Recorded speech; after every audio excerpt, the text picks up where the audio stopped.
राज्यातील शेतकऱ्यांना पीक उत्पादनाचा अंदाज, योग्य पिकांची निवड, हवामान अंदाज, कीड व्यवस्थापन बाबत अचूक उपाययोजना करण्यासंदर्भात शासनाच्या वतीने कृषी क्षेत्रात AI धोरण ठरवलं जात आहे। परंतु राज्यातील प्रत्येक विभागात शेती परिस्थिती व हवामान हे वेगवेगळे असल्याने शेती विकासात कृत्रिम बुद्धिमत्तेचा वापर करताना विभागवार कृषी परिस्थितीचं निरीक्षण व व्यवस्थापन करणं महत्त्वाचं आहे। याबाबत अमरावतीचे आमदार सौ सुलभाताई खोडके यांनी विधानसभेत माहिती दिली आहे। राज्य विधिमंडळाच्या अर्थसंकल्पीय अधिवेशनामध्ये विधानसभेच्या कामकाजादरम्यान राज्यातील अतिवृष्टी, दुष्काळ किंवा शेतकऱ्यांचे प्रश्न संदर्भातील नियम 293 अन्वये या प्रस्तावावर आमदार सौ सुलभाताई खोडके यांनी विधानसभेत चर्चा केली। यावेळी आमदार महोदयांनी सभागृहाला अवगत केलं की शासनाने कृषी क्षेत्रात AI तंत्रज्ञानाचा वापर करण्याचं धोरण ठरवलंय, ज्यामध्ये शेतकऱ्यांना कृषी व्यवस्थापन, हवामान अंदाज व इतर परिस्थितीबाबत उपाययोजना व मार्गदर्शन करण्यात येईल, ज्यामध्ये निर्मितीक्षम संसाधनांचा कार्यक्षम वापर यामुळे शेतकऱ्यांना मोठा लाभ मिळणार आहे। मात्र राज्यात प्रत्येक विभागातील कृषी संदर्भातील परिस्थिती वेगवेगळी आहे। कुठे कमी पाऊस होतो तर कुठे अतिवृष्टी होते, ज्या शेतकऱ्यांचं अतोनात नुकसान होतं।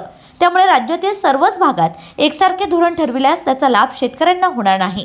म्हणून प्रत्येक विभागातील शेतीविषयक परिस्थिती लक्षात घेऊन कृषी क्षेत्रात कृत्रिम बुद्धिमत्ता तंत्रज्ञानाचा वापर करावा लागणार असल्याचं आमदार महोदयांनी सभागृहासमक्ष सांगितलं आहे।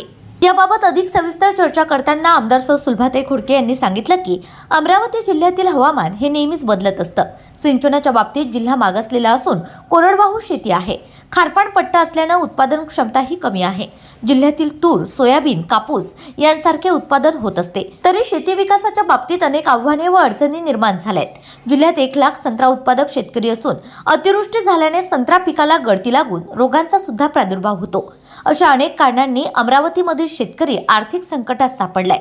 अशा परिस्थितीत स्थानिक भागातील पीक उत्पादनांचा अंदाज, योग्य पिकांची निवड, हवामान अंदाज, कीड व्यवस्थापन तसेच शेतकऱ्यांना सल्ला व मार्गदर्शन याबाबत उपाययोजना करण्यासाठी शेतकऱ्यांना तातडीने मदत व सहकार्य होण्यासाठी महाराष्ट्र शासनाच्या वतीने कृषी क्षेत्रात AI धोरण ठरविलं जात आहे। पण ते धोरण संपूर्ण महाराष्ट्राचं एकच धोरण ठरविताना राज्यातील स्थानिक भागातील पीक पद्धती व हवामानाची परिस्थिती लक्षात घेऊन प्रत्येक विभागासाठी स्वतंत्र AI धोरण ठरविण्याची मागणी आमदार सौ सुलभाताई खोडके यांनी सभागृहासमक्ष केली आहे। त्याचबरोबर जिल्ह्यात नाफेड अंतर्गत शासकीय तूर खरेदी योजना राबवित असताना शासनाने लागवडीच्या आधीच हमीभाव जाहीर करण्याची सूचना आमदार सौ सुलभाताई खोडके यांनी केली आहे। सोयाबीन, कापूस, तूर या पिकांचे हमीभाव आधीच जाहीर केल्यास शेतकरी मोठ्या प्रमाणात लागवड करतील। आता खरीप हंगामासाठी 2 महिने राहिले असल्याने शासनाने लागवडी आधीच नाफेडचे हमीभाव घोषित करण्याची मागणी सभागृहात करण्यात आली। तसेच सध्या CCIच्या माध्यमातून कापूस खरेदी सुरू असून येत्या 28 फेब्रुवारीला खरेदी केंद्र बंद होणार असल्याचं सांगितलं जात आहे। याबाबत CCIच्या कापूस खरेदीला 30 एप्रिलपर्यंत मुदतवाढ देण्याची मागणी सुद्धा सभागृहासमक्ष करण्यात आली। त्याचबरोबर अमरावती जिल्ह्यात वर्ष 2021 मध्ये राबविण्यात आलेल्या मातोश्री पांदन रस्ते योजनेमध्ये जिल्ह्यातील 14 तालुक्यांमध्ये मंजूर 5.462 रस्ते यापैकी केवळ 1617 पांदन रस्ते झाले आहेत। शेतकऱ्यांना शेतात जाण्यासाठी व आपल्या कृषी माल शेतातून बाहेर आणण्यासाठी रस्ते सुविधा व्हावी म्हणून ही मातोश्री पांदन रस्ते योजना राबविण्यात आली। मात्र चांगला आराखडा राबविण्यात न आल्याने अपेक्षित कामे झाली नाहीत। आता महाराष्ट्र शासन मुख्यमंत्री बळीराजा शेत पांदन रस्ते योजना राबवित आहे।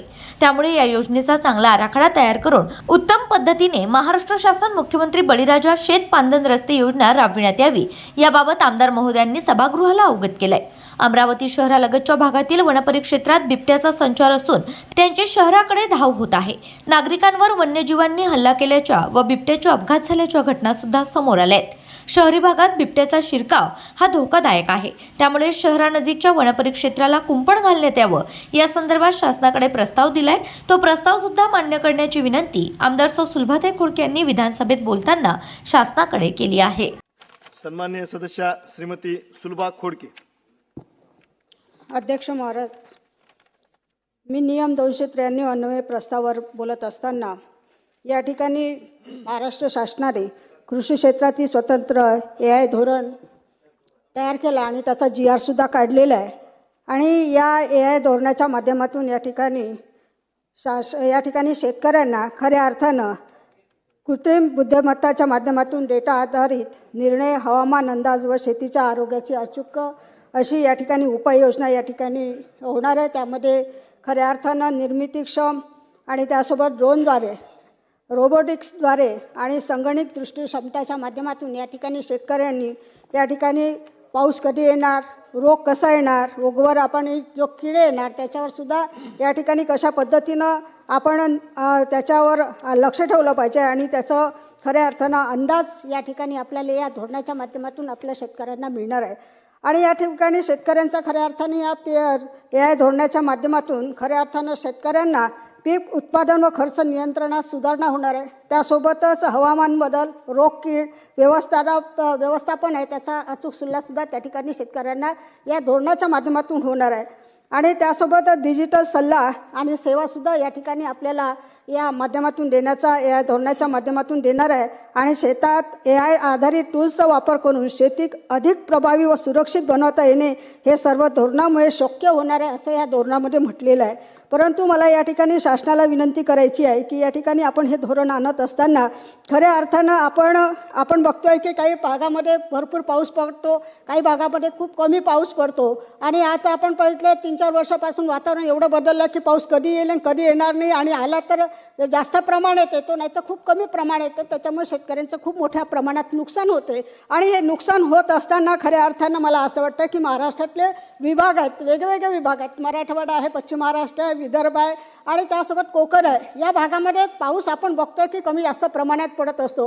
आणि त्या ठिकाणी AI धोरण आखताना या ठिकाणी मला शासनाची विनंती आहे, आपण एकच धोरण आखलं तर ते महाराष्ट्राला लागू केलं तर त्या पद्धतीने तिथे त्या शेतकऱ्यांना त्याचा उपयोग होणार नाही. त्या ठिकाणी शेतकऱ्यांना ज्या पद्धतीने आपण मार्गदर्शन त्याचा सुद्धा उपयोग होणार नाही. मला म्हणून शासनाला विनंती करायची की हे धोरण आखताना आपण खऱ्या अर्थाने त्या विभागाची परिस्थिती, तिथलं हवामान आणि तिथनं असणारी पीक घेणारी जी पद्धत आहे त्याच्यावर त्या संदर्भात त्या ठिकाणी त्याचा परीक्षण करून आणि त्या ठिकाणी उपाययोजना करून त्या पद्धतीने हे AI धोरण आखलं पाहिजे. मी या ठिकाणी विदर्भातमध्ये असलेले आमचा अमरावती जिल्हा म्हणा अमरावती विभाग हा फार मागासलेला आहे. सिंचनापासून त्या ठिकाणी आमचे इथले प्रकल्प अपूर्ण आहेत, त्याच्यामुळे पाण्याची सुद्धा व्यवस्था नाही आहे. आणि कोरडवाहू शेती आणि त्या ठिकाणी असणारं खऱ्या अर्थानं आमच्या इथे खारपान पट्टा आहे. म्हणजे या ठिकाणी असणारा आणि आमच्या अमरावती जिल्ह्यामध्ये किंवा अमरावती विभागामध्ये भरपूर पाऊस येतो, नाही तर केव्हा पाऊस येत नाही. आता तर 3-4 वर्षापासून जूनमध्ये पाऊस नाही तर जुलैमध्ये पाऊस येतो. त्याच्यामुळे येणाऱ्या पिकांवर फार मोठा परिणाम होतो. आणि खऱ्या अर्थानं या ठिकाणी आमच्या अमरावती जिल्ह्यामध्ये अमरावती विभागामध्ये खऱ्या अर्थानं कापूस असेल, त्यासोबत असेल सोयाबीन असेल, तूर असेल किंवा डाळवर्गीय जे काही पिकं आहेत ती पेरले जाते. आणि त्या ठिकाणी ह्या पिकांना ज्या पद्धतीनं खऱ्या अर्थानं आपल्याला मार्गदर्शन व्हायला पाहिजे, धोरण आखताना या सगळ्या पिकाचा विचार केला तरच खऱ्या अर्थाने या धोरणाचा उपयोग आमच्या या शेतकरी बांधवांना होणार आहे. आणि आज या ठिकाणी सांगत असताना आमच्या अमरावती जिल्ह्यामध्ये 1 लाख संत्रा उत्पादक आहे. मग संत्र्याचं सुद्धा उत्पादन घेत असताना संत्र्यावर अनेक रोग येतात. त्या ठिकाणी पाऊस जास्त आला तर त्याकडे संत्र गळतात आणि त्या ठिकाणी बुरशीसारखे रोग येतात. त्याच्यामुळे त्या शेतकऱ्यांचं सुद्धा या ठिकाणी फार मोठं नुकसान होते. परंतु या ठिकाणी हे सर्व धोरण आखताना, कारण आपण म्हणतोय की वातावरण बघून त्या ठिकाणी कीड येणार आहे, रोग येणार आहे याची माहिती आपण देणार आहे.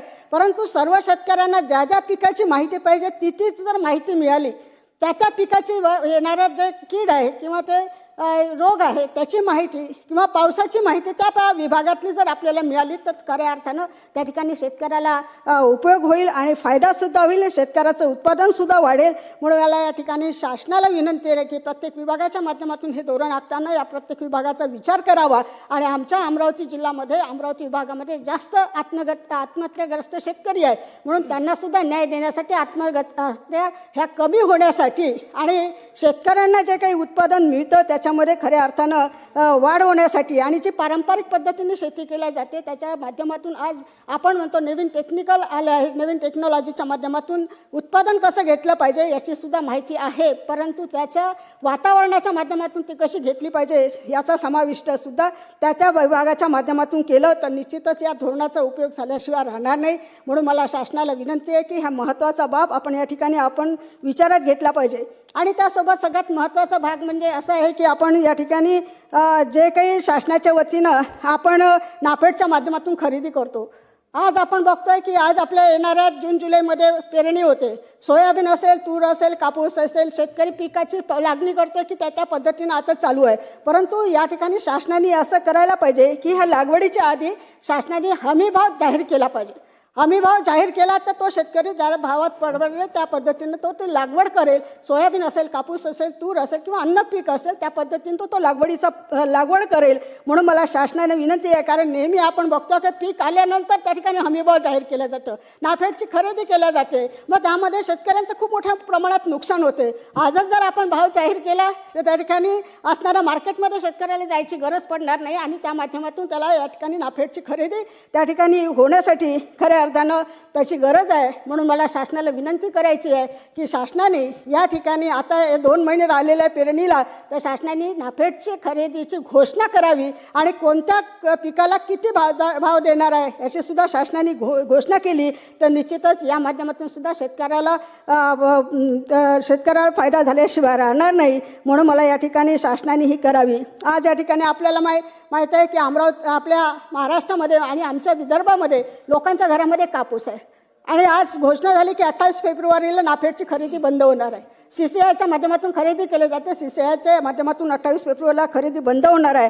म्हणून मला या ठिकाणी शासनाला विनंती आहे की ही मुदत आहे ही 30 एप्रिलपर्यंत आपण CCIच्या माध्यमातून कापसाची खरेदी करावी, जेणेकरून आमच्या शेतकरी बांधवांना या ठिकाणी न्याय मिळाल्याशिवाय राहणार नाही. म्हणून या ठिकाणी आपण या शेतकऱ्यांचं नुकसान होणार नाही आणि शेतकऱ्यांना त्या ठिकाणी मार्केटमध्ये न जाता या ठिकाणी शासनाच्या माध्यमातून खरेदी करता येईल यासाठी आपण प्रयत्न करावे आणि आजच आपण या ठिकाणी 30 एप्रिलपर्यंत या ठिकाणी शासनाने मुदत वाढवून द्यावी अशी या ठिकाणी विनंती करते.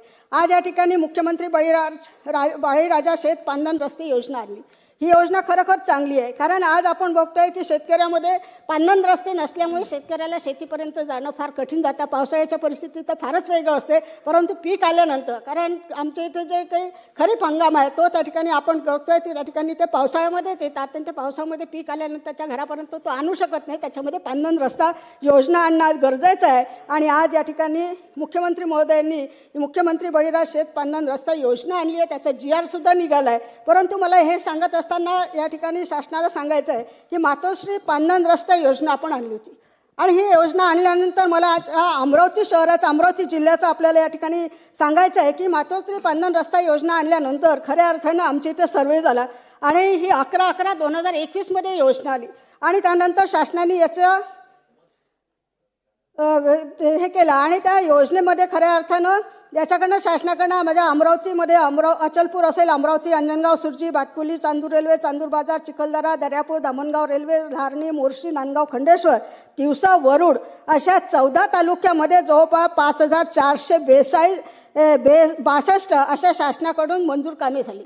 परंतु त्यामध्ये झाली कोणती? फक्त 1617. 2021 पासून आता 2026 पर्यंत फक्त 1617 कामं झाली ही मातोश्री पांधन रस्त्यामध्ये. यामध्ये मनरेगाच्या माध्यमातून असेल त्याला काही अडचणी असेल, परंतु या पद्धतीनं जर कामं आपण या ठिकाणी केलं आणि आराखडा तयार केला तर मला असं वाटतं की त्या ठिकाणी ही जी काही मातोश्री पांधन रस्ते आपण मंजूर केले, या ठिकाणी आराखडा तयार केला पण ती कामं झाली नाही. परंतु त्याच पद्धतीनं आज जी आपण मुख्यमंत्री शेत पांधन रस्ते योजना आणली ही सुद्धा रखडली पाहिजे. आपण त्याचा या ठिकाणी तयार करत असताना ती योजना कशा पद्धतीनं राबवता येईल, त्याला मंजुरात कशी मिळता येईल आणि जास्तीत जास्त कामं त्या माध्यमातून कशी करता येईल यासाठी शासनाने सुद्धा लक्ष ठेवावं, त्याचा आढावा घ्यावा आणि आढावा घेतला तरच खऱ्या अर्थाने या ठिकाणी या शेतकऱ्यांना फायदा होईल. म्हणून मला या ठिकाणी शासनाला सांगायचं आहे की मुख्यमंत्री बळीराज योजना आपण करत असताना त्या ठिकाणी आपण लक्ष देऊन ही योजना आपल्याला कशी पार करता येईल आणि शेतकऱ्यांना शेतीचा माल कसा आपल्याला घरापर्यंत आणि मार्केटपर्यंत कसा नेता येईल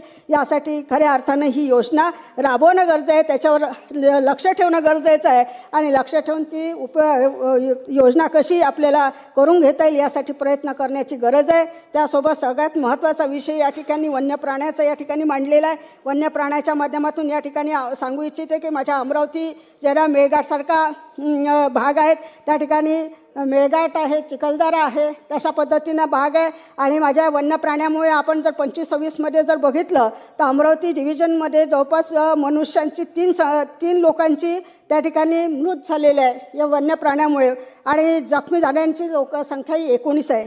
त्यासोबत मेळघाट प्रादेशिक वन विभाग परतवाडा इथे 2 लोकांचा या ठिकाणी मृत्यू झाले आहे आणि जखमी 9 लोक आहेत.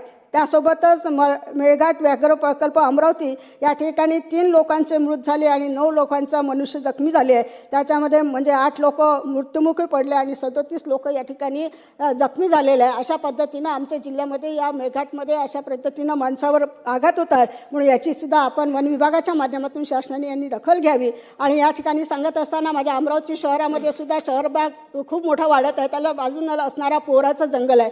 आणि आजही मी या ठिकाणी सांगू इच्छिते की मागच्या वेळेस सुद्धा आमच्या शहरामध्ये एक बिबट्या शिरला होता. तो 4 महिने आमच्या इथे होता आणि 4 महिन्यामध्ये नंतर मी विधानसभेमध्ये या ठिकाणी तो प्रश्न मांडला आणि मुनगंटीवार साहेब एकटे वनमंत्री असताना त्यांनी लक्ष घालून त्या ठिकाणी त्याची ऑर्डर काढली आणि त्या बिबट्याला बाहेर काढलं. लोक रात्री जायला भेटले. आज अशी परिस्थिती आहे की माझ्या अमरावती शहरामध्ये खऱ्या अर्थाने हा पोहरा जंगलातून त्या ठिकाणी असणारा बेनोडा असेल, मंगलधाम असेल किंवा या ठिकाणी असणारा आमचा वडाईचा भाग असेल, या ठिकाणी रोज बिबट्या दिसतो. आणि त्या बिबट्यामुळे काय होतं, लोकांमध्ये संध्याकाळी 6 नंतर लोक त्या भागातले घराच्या बाहेर निघत नाही आणि त्या ठिकाणी असणारे सर्व